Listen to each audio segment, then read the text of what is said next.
Rated SPG. Striktong patnubay at gabay ng magulang ang kailangan. Maaaring may masiselang tema, lengguwahe, karahasan, sexual, horror o droga na hindi angkop sa mga bata.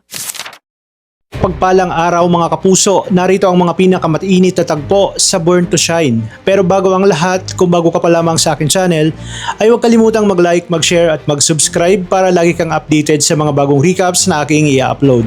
Sa gitna ng magulong hostage situation, isang hindi inaasahang trahedya ang tuluyang yumanig kina Megan at Jenny. Dahil sa matinding kaba at pagkalito ng dalawang lalaking ng hostage sa kanila, aksidenteng nasaksak si Jenny. Nanlaki na lamang ang mga mata ni Megan habang nanginginig sa takot at hindi malaman ang gagawin para iligtas ang kaibigan.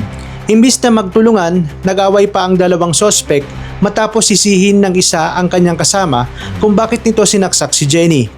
Depensa naman ng lalaki na hindi raw niya iyon sinasadya at nadala lamang siya sa matinding takot. Habang lumalala ang sitwasyon sa loob ng bahay, tuluyan ng kumilos ang mga kapulisan. Sa piltang pinasok ng mga otoridad ang lugar, doon nila nadatnan si Jenny na halos mawala na ng malay dahil sa labis na pagdurugo. Agad na naaresto ang dalawang hostage takers habang desperadong inaalalayan ni Megan itong si Jenny. Paulit-ulit niyang sinasabing lumaban ito dahil marami pa silang pangarap na gustong maabot ng magkasama. Paglabas nila ng bahay, halos gumuho ang mundo ni Minchi nang makita ang kanyang anak na nakaratay at wala ng malay.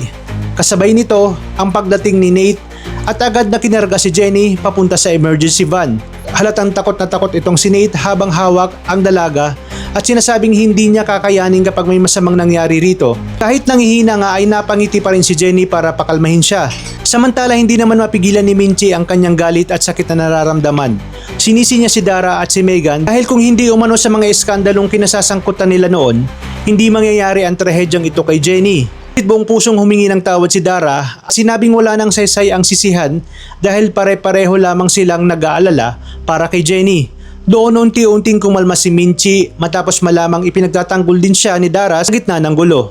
Pagdating sa ospital, nagdasal naman ng mataimtim itong si Minchi at ang kanyang asawa para sa buhay ni Jenny. Kahit hindi na raw maging artista ang kanilang anak, basta mabigyan lamang ito ng pangalawang pagkakataon ay sapat na. Mabilis din kumalat sa social media ang balita tungkol kay Jenny Sikat. Marami ang nalungkot at nag-aalala habang ang iba naman ay walang tigil sa pagdarasal para sa kanyang paggaling.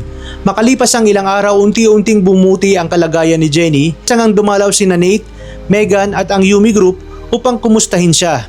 Hindi maitago ni Nate ang sobrang pag-aalala niya habang pabirong sinabi naman ni Jenny na hindi pa siya pwedeng mawala dahil marami pa siyang pangarap na gustong tuparin.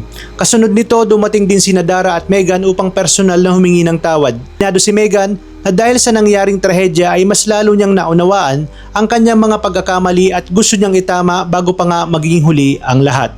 Talagang kapanapanabik ang mga kaganapan dito sa Born to Shine, kaya naman tuloy-tuloy ang pagsubaybay dito. Maraming salamat sa inyong panonood at pagpalain tayong lahat mga kapuso.